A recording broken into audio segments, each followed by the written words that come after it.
Naitwa Mhandisi Leonard Sahani Daudi kutoka kitengo cha usimamizi wa miradi TANROADS Manyara, kwa maana kitengo cha TECU. Hapa tulipo tuko kwenye daraja la Katesh ambalo ujenzi wake unaendelea kwa hatua za mwisho. Daraja hili linatokana na maporomoko yaliyotokea mnamo mwezi Disemba mwaka 2023 ambayo yalitokea mlima Hanang, ambapo daraja dogo lilokuwepo aina ya box culvert lilizidiwa na maporomoko ya udongo ambayo yalitokea kipindi hicho na kupelekea barabara hii kuziba kabisa, hali ambayo ilisababisha eneo hili la mji kujaa matope na kupelekea vifo vingi ambavyo vilitokea kipindi hicho. Lakini kutokana na juhudi za serikali yetu ya Jamhuri ya Muungano wa Tanzania, ilifanya mpango kwa maana ya kutoa fedha kupitia ufadhili wa Benki Kuu ya Dunia, ambapo fedha hizi ndo zimetumika kwa ajili ya ujenzi wa mradi huu wa daraja la Katesh. Daraja hili ni daraja ambalo litakuwa na urefu wa mita 15, lakini pia lina barabara unganishi zenye jumla ya urefu wa mita 600, kwa maana upande mmoja na mita 300 na upande mmoja na mita 300. Mradi huu wa ujenzi wa daraja la Katesh pamoja na barabara unganishi unatekelezwa na mkandarasi mzawa ambaye anaitwa Electronic Company Limited kutokea Moshi. Na mradi huu of course mkataba wake ulisainiwa tarehe 18 mwezi wa 11 mwaka 2024, lakini ni mkataba wa mwaka mmoja ambao unategemea kukamilika tarehe 18 mwezi wa 11 mwaka 2025.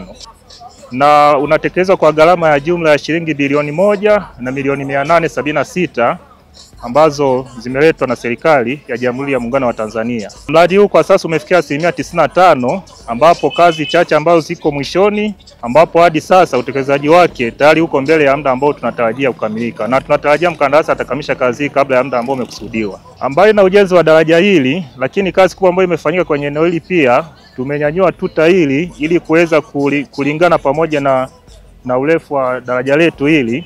Lakini kazi nyingine ambazo zitaendelea kwenye mkataba huu ama mradi huu ni pamoja na ujenzi wa mitalo kama ambavyo tumeona inaendelea kujengwa sasa hivi, na mingine kwa hatua ya mwisho kabisa kwenye ujenzi wa mradi huu. Mradi huu wa daraja la Katesh tunategemea utakuwa mkombozi mkubwa sana kwenye eneo hili kutokana na mafuriko ambayo yalitokea mwaka juzi mwaka 2023.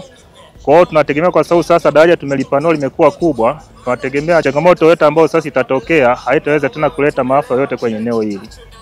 Mradi huu unategemea kuwa na manufaa makubwa sana, hususan kwa watumiaji wa barabara kuu ya kutokea Babati kwenda Singida, kwani utakuwa kiunganishi kikubwa ambao tunategemea sasa watumiaji watatumia majira yote ya mwaka pasipo kupata adha yoyote ile, hata kipindi cha masika kama ilivyotokea mwaka juzi 2023.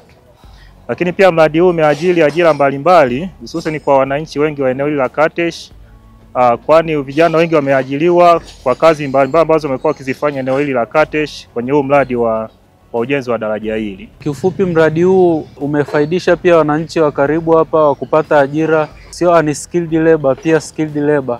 Imewasaidia, ukiangalia kwenye mambo labda first ID tumeweza kuajiri manesi unskilled vibarua kama 20 walikuwa wamepata kazi, na kiufupi imewasaidia wananchi waliozunguka eneo hili. Kwa hiyo tunaishukuru sana serikali ya Jamhuri ya Muungano wa Tanzania kutokana na kuwa facilitator wa kupata hizi fedha kutokea Benki ya Dunia. Kwa hiyo hii inasaidia hizi miundombinu kuendelea kuwepo na kuimarisha zaidi ili kutokuathiri au kuleta maafa mengine. Ilikuwa tarehe 3 mwezi wa 12 2023 yalitokea mafuriko makubwa ya maporomoko ya mlima Hanang. Tulivyoamka saa 12 tulikutana na mafuriko haya yameporomoka kutoka milimani. Yalikuwa na madhara makubwa sana na watu wengi walipoteza maisha, mashamba, vitu vingi vilipotea. Kwa kweli tuliumia sana, lakini kutokana na hali halisi madhara tuliyopata makubwa sana. Kwa kweli serikali imeweza kujitahidi kwa kiasi kikubwa sana.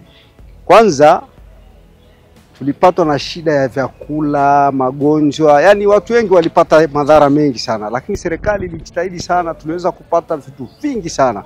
Kwa kweli hatuwezi kuhadisia kwa sababu mpaka sasa hivi tuna mabaki ya vyakula tulivyonavyo. Tupata magodoro, vitu vingi tulipata, majiko, vitu vingi sana, mpaka na uniformu za watoto za shule, mabegi, yani vitu vingi tulipata kwa kweli. Na serikali imefanya jitihada kubwa sana mpaka sasa hivi kutokana na hali halisi uharibifu uliofanyika. Mpaka sasa hivi kwa kweli serikali imeweza kuboresha miundombinu ya wilaya Hanang', ile sehemu iliyoathirika. Mpaka sasa hivi kwa kweli yani wamefanya kitu kikubwa sana ambacho kwa kweli hatuwezi kuelezea. Kwa kweli bila serikali tulikuwa tunashindwa kila kitu. Biashara zetu zisingeendelea hadi sasa. Lakini kwa jitihada za serikali imetusaidia sana. Kwanza kuleta magreda yale, kuondoa yale matope yote hadi tukaweza kurudi kwenye makazi yetu. Na hadi sasa tumetengenezewa daraja ambalo linapita, magari yote yatapita hapa vizuri. Kwa hiyo tunaishukuru sana serikali yetu kwa kutuona.